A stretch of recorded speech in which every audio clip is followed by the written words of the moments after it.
Hello friends, good morning. Welcome to Aradhya classes. Standard 11 Subject Accountancy. Friends, आज chapter 1 accounting and it's terminology के अंदर part 2 यहाँ पर start कर रहे हैं. लास्ट टाइम मैंने आपको ट्रांजैक्शन के बारे में बताया था कि the exchange of goods and service against the money, बराबर, दैट इज कॉल्ड ट्रांजैक्शन. यहां पर बिजनेस के अंदर मैंने आपको last time there are two types of transaction के बारे में बताया था, इकोनॉमिक एंड क्या आएगा, नॉन इकोनॉमिक. आज बिजनेस की बात करने जाओगे फ्रेंड्स तो only economic transactions are recorded. Non economic transaction की कोई भी जगह पर एंट्री होती नहीं. ये खास चीज ये ध्यान रख लेना. Non economic transactions are not recorded, कोई भी जगह पर रिकॉर्ड नहीं होगा. तो उसके बेस ऊपर यहां पर मैं आपको सबसे मेन चीज बताने जा रहा हूं, definition of accounting. Last time मैंने आपको इंट्रोडक्शन बताया था कि अकाउंटिंग क्या है, हिसाब. नॉर्मली हर जगह पर हिसाब किताब तो मेंटेन रखना ही पड़े, स्पेशली इन बिजनेस. अगर आप बिजनेस के अंदर जो आप कोई भी चीज में, चाहे वो ट्रांजैक्शन कोई भी हो, बेसिकली यहां पर देखने जाओगे तो ट्रांजैक्शंस जो भी यहां पर हम करते सभी चीजों का रेगुलरली मेंटेन करना पड़े. If you do not maintain each and every transaction in the business, so you can not know the exact picture of your business. अगर आप बिजनेस के अंदर छोटी से छोटी एंट्री भी ध्यान में रखोगे नहीं, तो आपको सही में आपके बिजनेस की एक्चुअल पोजीशन आपको मालूम पड़ सकती नहीं है कि धंधे में सही में कितना प्रॉफिट हुआ है कि कितना नुकसान. ये ध्यान रखो खास. क्लियर? तो ये खास चीज एक ध्यान रखने की है. तो स्टार्ट कर रहा हूं आज मैं डेफिनेशन ऑफ अकाउंटिंग. एक बार देख लेना खास जो भी बताना चाहता हूं यहां पर, बराबर. Definition, accounting definition, definition of account. कल मैंने बताया था कि अकाउंटिंग की शुरुआत ल्यूका पैसियोली, जो भी आप सीखते हैं ना वो double entry book keeping system है, जिसने ल्यूका पैसियोली ने ऑलमोस्ट 1494 में ये double entry book keeping system की शुरुआत करी थी. अकाउंटिंग का कॉन्सेप्ट है क्या? Actually accounting totally depend upon the principles. Basic principles है, बेसिक रूल्स है. वो रूल्स को जो सही तरह से आप फॉलो करोगे तो आपको डेफिनेटली ये सब्जेक्ट बहुत ज़्यादा इजी लगेगा. ठीक है, तो यहाँ पर स्टार्ट कर रहा हूँ कि what is the meaning of the accounting. Accounting is an art. एक पहली चीज ध्यान रख लेना खास, अकाउंटिंग इज एन आर्ट. यहां पर एक वर्ड बताने जा रहा हूं, आर्ट. नॉर्मली अकाउंट लिखने वाला होता कौन है? अकाउंटेंट, समझ लो. और वही अकाउंटेंट जो भी ड्यूरिंग द ईयर बिजनेस के अंदर अकाउंट मेंटेन करता है, उसको वेरीफाई करता है चार्टर्ड अकाउंटेंट, ऑडिट करता है, समझ लो, सीए जिसको हम बोलते हैं. तो अकाउंटेंट तो आप देखने जाओगे तो अपनी कंट्री के अंदर तो बहुत सारे हैं, समझ लो. सब अपनी अपनी तरीके से यहाँ पर हिसाब किताब मेंटेन करते हैं, जिसमें जितनी स्किल्ड हो, समझ लेना. इसलिए यहाँ पर एक वर्ड बताए कि अकाउंटिंग इज एन आर्ट. एक आर्ट है, समझ लेना. वो आर्ट, वो नॉलेज सबके पास एक समान होता नहीं है. Different person have different kinds of art, समझ लो. तो accounting is an art of recording, classifying, analyzing and interpreting the transaction.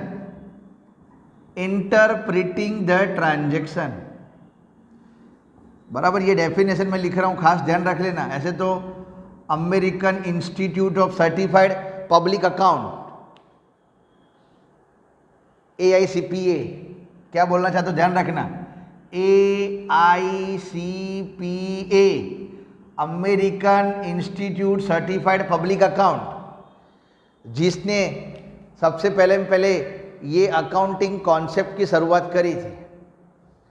India के अंदर ICAI है, बराबर, ICAI, ये भी मैंने आपको बताया था, ICAI, institutes of chartered accountants of India, जिसने सबसे पहले ये इंडिया के अंदर ये अकाउंटिंग सिस्टम की शुरुआत यहाँ पर करी हुई थी। एक्चुअली जो भी ट्रांजैक्शंस यहाँ पर, इधर ट्रांजैक्शन की बात करिए, बिजनेस के अंदर तो न्यूमरस ट्रांजैक्शंस होते रहते हैं। लेन देन, ट्रांजैक्शंस का मतलब लेन देन। आज हम कोई भी गुड्स परचेस करते हैं किसी से भी, वो भी वन काइंड ऑफ हुआ क्या, ट्रांजैक्शन। मैंने पैसे दिया, it is also our transaction. समझ लो खास, ओनली गुड्स नहीं, goods as well as service both are included in business transaction. दोनों चीज बिजनेस ट्रांजैक्शन के अंदर इंक्लूडिंग है, ठीक है। तो समझना है खास कि अकाउंटिंग है एक आर्ट है।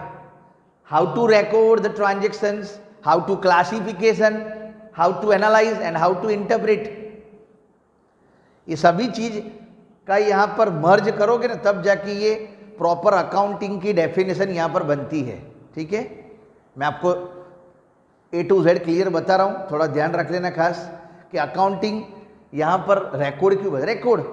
आज आपको पता है कि शायद मैंने आपको लास्ट वीडियो के अंदर बताया था कि घर के अंदर नॉर्मली कोई भी छोटे से छोटा बिजनेस, यहाँ पर जो बात करने जाता हूँ खास ध्यान रख लेना, मैं अभी पर्सनली बात कर रहा हूँ कि लास्ट टाइम मैंने बताया था कि आपके घर के अंदर भी आपके पेरेंट्स घर का बजट जो भी होगा वो मेंटेन करते हैं कि मंथली कितना एक्सपेंस हुआ, कितनी इनकम हुई, बराबर। आप छोटी से छोटी चीज़ बुक के अंदर, डायरी के अंदर रिकॉर्ड करोगे ना, तो eight the end of the month या तो eight the end of the period, समझ लो वो पीरियड जैसे पूरा हुआ होगा, यू कैन नो, समझ लो ना, यहाँ पर क्या आप जान सकते हो कि भाई आपको सही में कितना खर्चा हुआ, कितनी इनकम हुई, जो भी एक्सपेंस होता है वो खर्चा सही तरह से हुआ है कि गलत, कुछ भी हो आप अपनी तरह से बाइफरकेट कर सकते हो। इसीलिए बिजनेस के अंदर भी यही चीज़ ही है कि आपको छोटी से छोटी चीज़ को क्या करना पड़े, प्रॉपर रिकॉर्ड करना पड़े। इसीलिए वर्ड बताए accounting is an art of recording. यहाँ वर्ड क्या लिखा है, recording, classifying, analysing and interpreting the transaction, इधर ऐसा वर्ड बताया।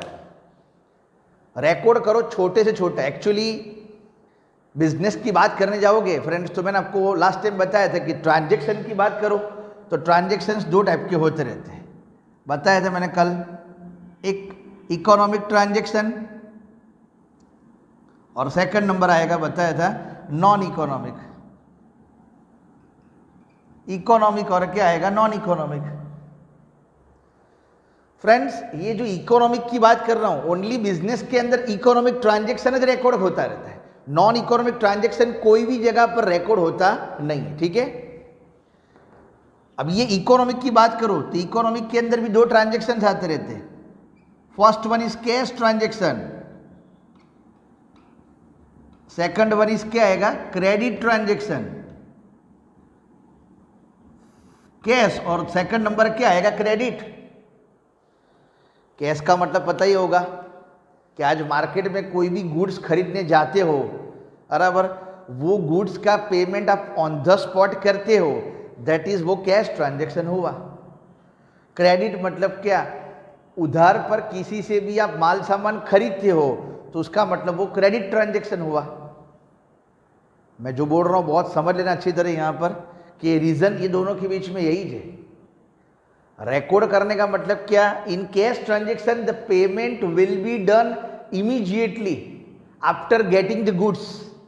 क्या बोल रहा हूं, द पेमेंट विल बी यहां पर done immediately after getting goods as well as service. आज कोई भी गुड्स या तो कोई भी सर्विस आप लेते हो, बदले में आप इमीडिएटली पेमेंट करते हो, so it is called a cash transaction. But in credit here payment will be done in some future date। क्या होता रहता है यहाँ पर, फ्यूचर में। ऑन द स्पॉट आज पेमेंट होता नहीं है, खास ध्यान रख लेना। क्रेडिट ट्रांजैक्शन का मतलब उधार हुआ। आज हमने कोई भी जगह पर से गुड्स परचेस करा हुआ होगा, उसका पैसा हम फ्यूचर में कोई भी रिस्पेक्टिव डेट जो भी होगी वो डेट पर उसका पैसा हम चुकाएंगे, दैट इज क्रेडिट ट्रांजैक्शन।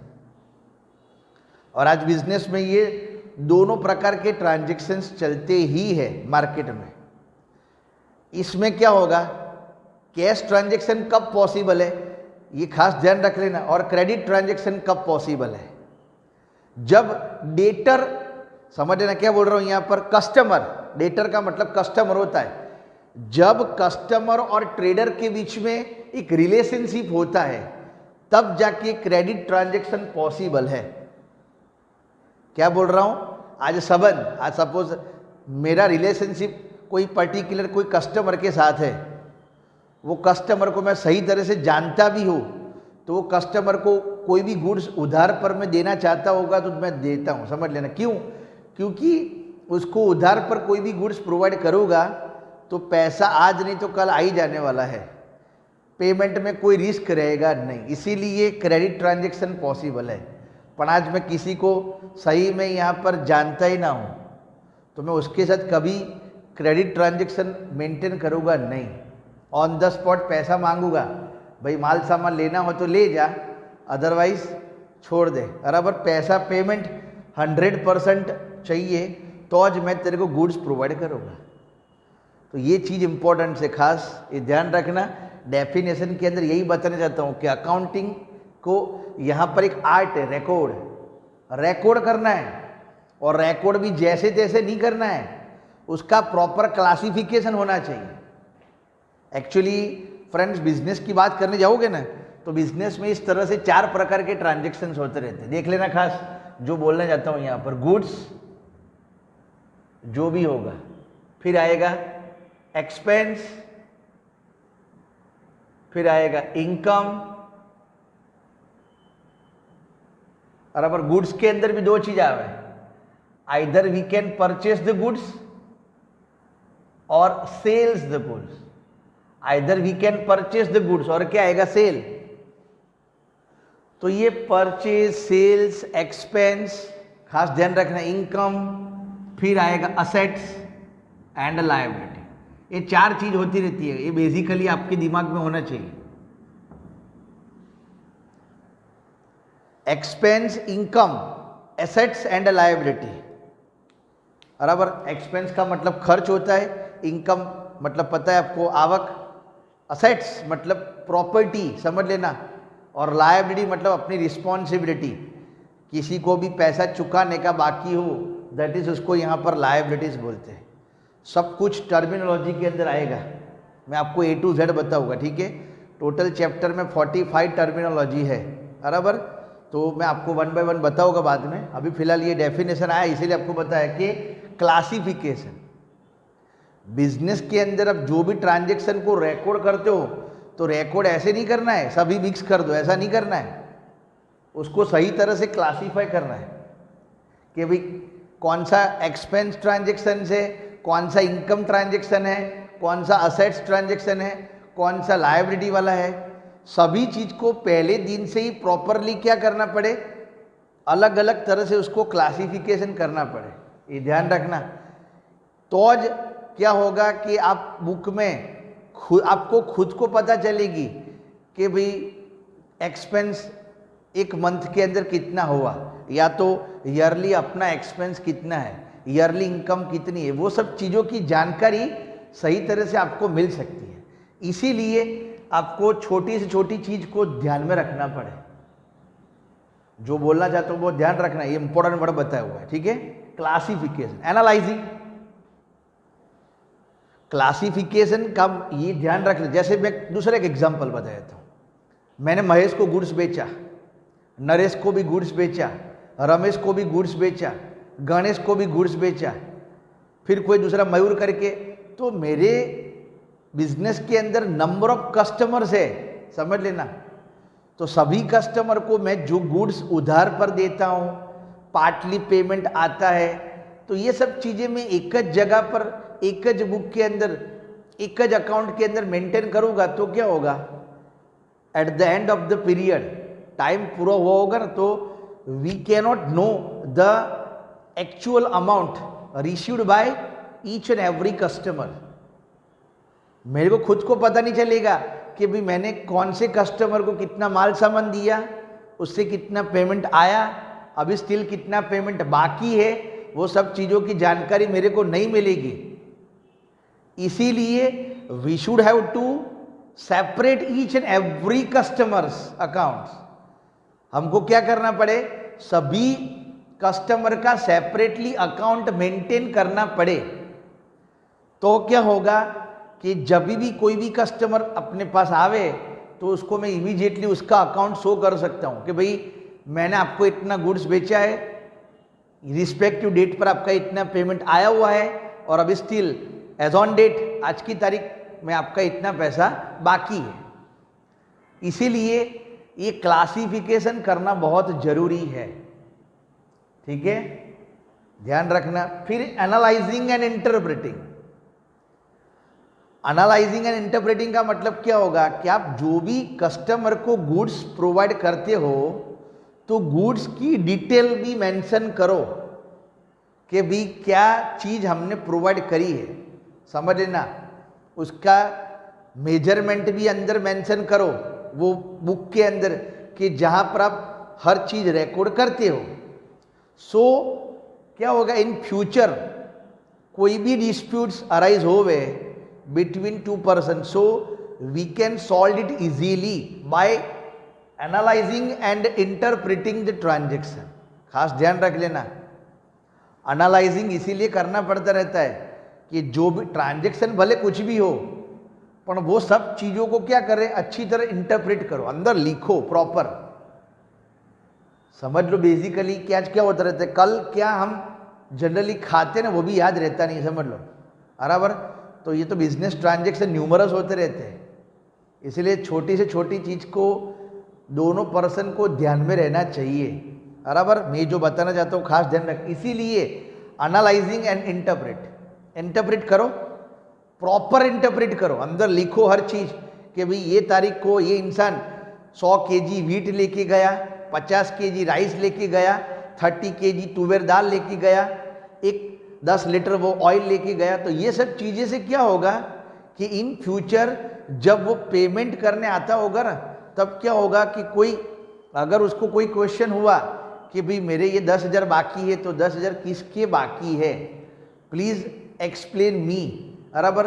तो हमने सही में इंटरप्रेट करा हुआ होगा ना, तो क्या होगा, सामने कस्टमर को हम शो कर सकते हैं, ठीक है। इसीलिए ये सबसे मोस्ट इंपॉर्टेंट वर्ड बताया हुआ है कि अकाउंटिंग एक आर्ट है। काफ़ी अकाउंटेंट एनालाइज इंटरप्रेट करते भी नहीं है, और जैसे जैसे अकाउंट मेंटेन करते हैं, बराबर। It is not a good sign for the good accountant, एक अच्छी निशानी नहीं है, समझ लेना वर्ड। इसीलिए यहाँ पर मैंने बताया हुआ है कि अकाउंटिंग एक आर्ट है, और ये आर्ट सब में होती नहीं है, ठीक है। तो ये खास ध्यान रख लेना जो मैंने आपको ये डेफिनेशन के अंदर बताया। ट्रांजैक्शंस तो इकोनॉमिकल होते रहते हैं, उसमें मैंने कैश और क्रेडिट, ठीक है ना। जिसका पेमेंट ऑन द स्पॉट होता है that is cash, payment will be done in some future date. Payment आज नहीं होगा, कोई भी भविष्य की कोई भी तारीख को यहाँ पर पेमेंट होने वाला, दैट इज क्रेडिट ट्रांजेक्शन। उधारी जिसको यहाँ पर बोलते हैं, मार्केट में उधारी तो हर जगह पर चलती है, 30 डेज की, 60 डेज की, 90 डेज की, बराबर। तो पर एक लिमिट आवे, उसके बाद सामने कोई भी ट्रेडर्स आपको उधार पर बहुत ज़्यादा पेमेंट नहीं करे, कोई भी गुड्स प्रोवाइड नहीं करेगा। और मेन आपका व्यवहार, बराबर। व्यवहार मतलब क्या, आपकी रेगुलरिटी बिजनेस के अंदर। आप पेमेंट में जो सही में बहुत रेगुलर होगे ना, तो क्या होगा, बिजनेस बहुत स्मूथली हो सकता है। बट जो आपने अपना काम रेगुलर नहीं करा, तो शायद आपका बिजनेस बहुत लॉन्ग टर्म मेंटेन हो सकता नहीं है, ठीक है। तो ये एक टॉपिक आपको बता रहे हैं यहाँ पर, डेफिनेशन ऑफ अकाउंटिंग। और मैंने जो भी डेफिनेशन के अंदर जो मेन पॉइंट्स थे वो आपको मैंने एक्सप्लेन कर दिए, खास ये नोटेड कर लेना। फिर इकोनॉमिक और नॉन इकोनॉमिक के बारे में बताया था कि ओनली बिजनेस के अंदर इकोनॉमिक ट्रांजैक्शन ही रिकॉर्ड होता रहता है, और वो इकोनॉमिक के अंदर कैश और क्या आएगा, क्रेडिट ट्रांजैक्शन। कौन सा, कैश और क्रेडिट ट्रांजैक्शन। नॉर्मली तो आपको पता ही है GST, GST goods and service tax. G means होता है गुड्स, एस मीन्स होता है सर्विस। आज देखो कोई भी व्यापारी, चाहे वो छोटा हो के बड़ा हो, वो जो टी मतलब टैक्स होता है, ये जो टैक्स पे करता है वो किसका भरता है, गुड्स और सर्विस।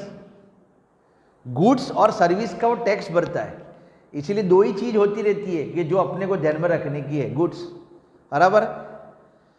तो ये पॉइंट ध्यान रखना। और मेन दूसरी चीज कि जो मैंने आपको ट्रांजैक्शन बताया था, बिजनेस के अंदर ये गुड्स की बात करो, ये सर्विस की बात करो, तो ये सर्विस और गुड्स के अंदर ये चार चीजें आवे, एक्सपेंस, इनकम, असेट्स और लायबिलिटीज। ये ट्रांजैक्शन से चार चीज क्रिएट होती रहती है। आज मेरी फैक्ट्री के अंदर कोई कारीगर काम करता है तो मैं हर मंथ उसको सैलरी प्रोवाइड करता हूँ, दैट इज अवर एक्सपेंस। ठीक है। दूसरी चीज, मेरे पास बहुत सारी प्रॉपर्टीज पड़ी है, हर प्रॉपर्टी मैंने रेंट ऊपर प्रोवाइड करी है, एवरी मंथ मेरी रेंट की इनकम आती है, भाड़ा जिसको बोलते हैं, तो वो रेंट इज अवर इनकम, बराबर ध्यान रखना। मेरे पास मशीनरीज है, लैंड, बिल्डिंग सब कुछ पड़ा हुआ है, फ्लैट भी बहुत सारे हैं, तो मेरी असेट्स हुई, असेट्स, बराबर। और लायबिलिटी मतलब कोई इंसान को चुकाने का बाकी है, मैंने बैंक में से लोन ली है, मैंने अपने फ्रेंड से कोई भी पैसा लिया शॉर्ट टर्म के लिए या लॉन्ग टर्म के लिए, तो उसको जो पैसा अभी मैंने सपोज मेरे फ्रेंड से 10 लाख रुपए लिए, या तो बैंक में से मैंने 10 लाख रुपए लिए, समझ लो, एक जस्ट एग्जांपल बता रहा हूँ, तो वो 10 लाख रुपए चुकाने का है, समझ लेना, आज नहीं तो थोड़े टाइम के बाद, 1 साल 2 साल 3 साल के बाद। तो वो जो पैसा मैंने लिया हुआ है, either we can borrow from our friends or from any kind of relatives or from any kind of banking institutions, whatever money has been borrowed, जितना भी पैसा मैंने लिया हो वो पैसा मेरे को सूद समत चुकाने का है, समझ लेना, दैट इज मेरी लायबिलिटी, बराबर। तो ये सब चीज का आपको सही में बाइफरकेशन मालूम होना चाहिए, क्लियर। तो फ्रेंड्स, आज ये आपको डेफिनेशन अच्छी तरह एक्सप्लेन कर दी, बराबर ध्यान रख लेना, वीडियो अच्छी तरह देखना, जैसे आपको हर चीज आपको समझ पड़े, ठीक है ना, बराबर। और जितना हो सके उतना कोऑपरेट करो, बराबर। तो जैसे मैं भी अपनी तरह से यहाँ पर मैक्सिमम आपको सिखाने की कोशिश यहाँ पर करूँ, ठीक है। Okay friends, thank you.